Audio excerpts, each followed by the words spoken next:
Hello tout le monde, j'espère que vous allez bien. Hi baby, I'm Jungkook. Aujourd'hui, je fais une rétrospection de mon année 2022. Donc, c'est parti.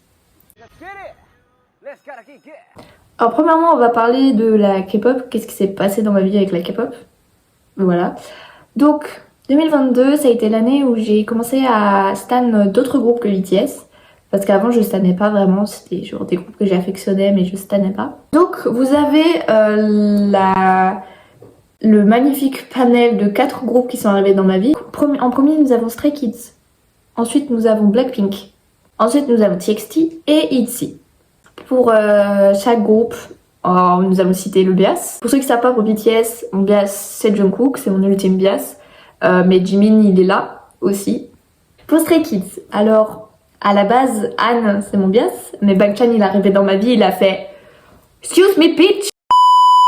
Dans Blackpink, il y en a beaucoup peut-être qui doivent savoir s'ils ont vu ma FAQ que j'avais fait en 2019, je crois. J'avais expliqué que Lisa était ma bias, il me semble. Donc ce n'est plus Lisa ma bias, c'est Rosé.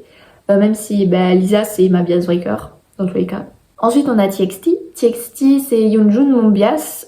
Et j'ai des petits penchants de bias breaker avec Subin. Subin, you know Subin? Je dis ça comme ça, genre on dirait que j'ai un crush sur quelqu'un. Ensuite on a ITZY. À la base Ryunjin était ma bias, mais Charyong elle a fait la même chose que Bangchan, elle a fait Excuse me bitch. Nous avons NMX, Classy et 80s. Je vous les fais dans l'ordre dans lesquels ils sont arrivés dans ma vie. Ils ont fait coucou meuf, on vient sonner à ta porte. NMX, elles ont fait beaucoup de bruit pour leur concept qui était très incompris et très peu apprécié. Moi j'adore, elles sont incroyables, j'ai rien d'autre à dire. Ma bias dans NMX c'est Lily. Pour Classy, Classy c'est un très jeune groupe dans tous les sens du terme. Les plus jeunes membres, c'est des 2007 ou des 2008, il me semble, donc très jeunes, voilà. Et elles sont arrivées par un survival show qui s'appelle My Teenage Girl. Pour ceux qui stan J-Idol, vous devez sûrement savoir que Soyeon a été la jury et la prof dans ce survival show. Donc Classy est descendue de ce survival show. Pour ceux qui veulent savoir, ma bias c'est Yeju. Et 80s qui arrive en dernier. Alors eux, ça fait beaucoup plus longtemps qu'ils sont là, dans la K-pop. Mais c'est qu'aujourd'hui j'ai décidé de me réveiller.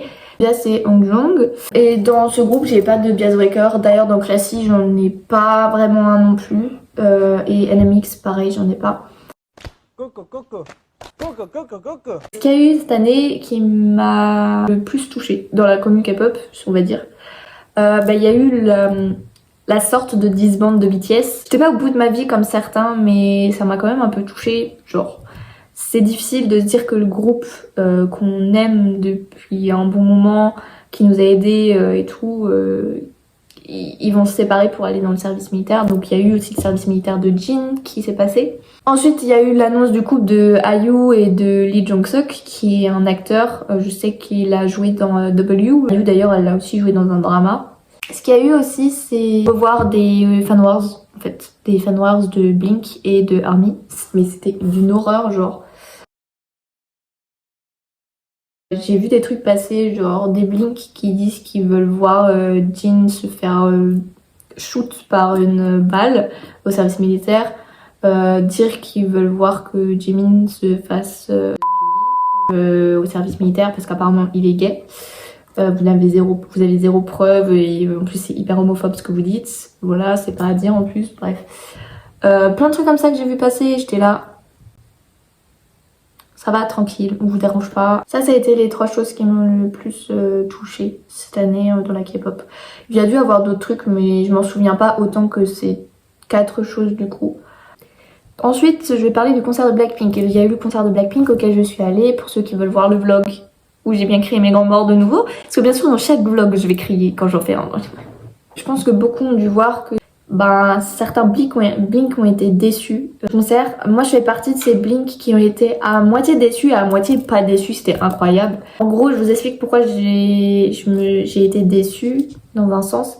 Parce que déjà le prix de la place pour moi était trop cher pour ce que j'ai vu sur scène. J'ai payé pour voir Blackpink, j'avais l'impression de plus voir les backdancers, les musiciens et voir Blackpink sur un écran.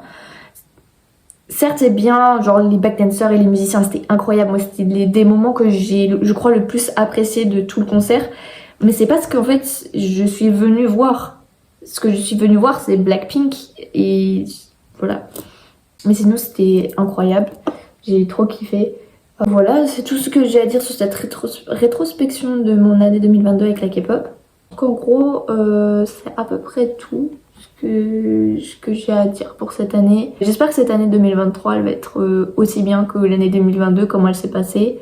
J'attends le solo de Jungkook, j'attends le solo de Taeyong, j'attends le solo de Jimin. Parce que tous les autres ont fait un solo. Eux, ils ont toujours rien fait. J'attends. J'attends aussi le solo de Jisoo qui va sortir bientôt. J'attends aussi le concert de 80s parce que du coup je vais y aller. Ça c'est aussi un événement que j'attends beaucoup. Et à peu près tout ça, ce que j'attends pour 2023. Si vous avez d'autres attentes que vous voulez me dire, moi je vous invite à tout foutre en commentaire. Moi je lirai tout parce que j'adore les commentaires des gens. Merci beaucoup. Pour parler de tout ce qui était rétrospection au niveau des réseaux sociaux, sur TikTok on a passé la barre des 3500 abonnés. Je suis très contente. Donc si vous voulez me rejoindre, c'est par là. Voilà le nom. Et sinon mon compte sera en description. Pour YouTube, j'ai pas de rétrospection à faire parce que je n'ai fait que 2 vidéos ou 3 il me semble. Donc j'ai aucune rétrospection à faire. À part dire que je n'ai pas tenu ma promesse à revenir plus souvent. Ça a été très compliqué à revenir. Donc je verrai si peut-être j'arrive à mieux revenir pour cette année. Peut-être que je vais refaire des vidéos explications sur certains groupes. Parce que maintenant je stan d'autres groupes. C'est beaucoup plus simple pour moi d'en parler. Avant je stannais que BTS. Donc c'était difficile de parler d'autres groupes. Donc pourquoi pas faire ça. Mais c'est tout pour moi du coup. C'était une très bonne rétrospection à faire. Pour cette année 2022. Je pense avoir tout résumé au niveau de ce dont je parle en général sur les réseaux. J'espère que votre année 2022 s'est très bien passée. En tout cas, je vous souhaite le meilleur pour 2023. Fais plein de gros bisous. Au revoir. Oui, on dirait une enfant de 5 ans.